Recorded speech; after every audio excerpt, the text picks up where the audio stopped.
Hey everybody, I'm Aiden Cushing of Rabbit Run Games. I'm a freelance game developer from Austin, Texas, and I'm here today to show y'all how to make location-based character look for 3D games. We're going to be using Unreal Engine's animation blueprint system as well as some basic scripting.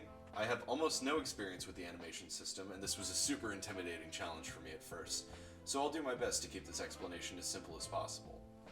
After the tutorial, I'll be talking about the failed attempts to achieve this effect, which I'm including because I frankly find the journey to achieve this effect both informative and hilarious. I'll also be uploading the sample project to a GitHub repository so that y'all can have a fresh base to start with, or even copy the included code to your own project. For the sake of clarity, I'll be breaking this tutorial up into a few parts. The first video will cover the setup for the project, the second will include the actual head look logic, and the third part will cover smooth transitions between the look state and normal head position.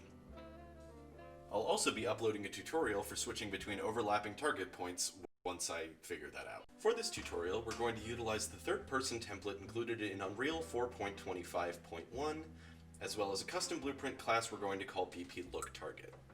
I generally like to give all my classes a prefix so that I can find them more easily later with the content browser.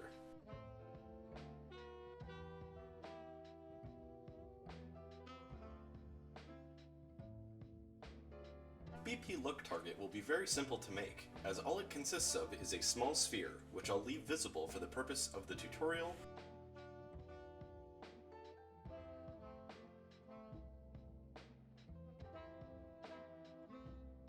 But you can set the sphere to be either invisible or hidden in-game with the visibility settings here. The only other thing we need to do here is set the collisions to custom so that we can set the sphere to cause overlap events, but not actually stop the player from moving through them. This can be achieved by setting all collision channels to block and setting it to query only so that it does not affect physics collisions.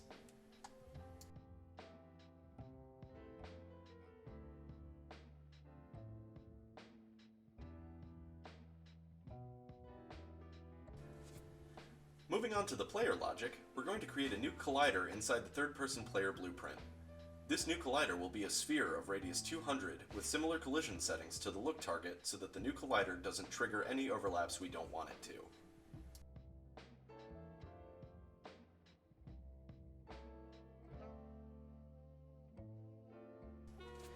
You're going to want to set the sphere to custom as well, and set it to ignore everything other than world static and world dynamic type objects, and set the sphere to query only as well. Otherwise, the player would be stuck in a giant invisible hamster ball, and we don't want that. For the sake of the tutorial, I'll also be leaving this sphere collision visible, but this is not necessary for function. Once this new sphere collider has been added, we'll need events for begin overlap and end overlap. Before these scripts are added, however, we're going to need to do some work in the animation blueprint and skeletal mesh. Unreal has an incredibly helpful node called LookAt, which allows one bone to follow another bone as if it was looking at it.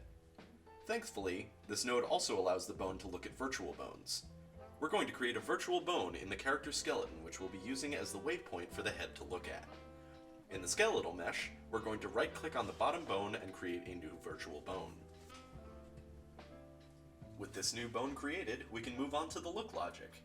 For part 2 of this tutorial series, please click the link in the description or the card on screen, and feel free to subscribe for more tutorials, devlogs, and future projects.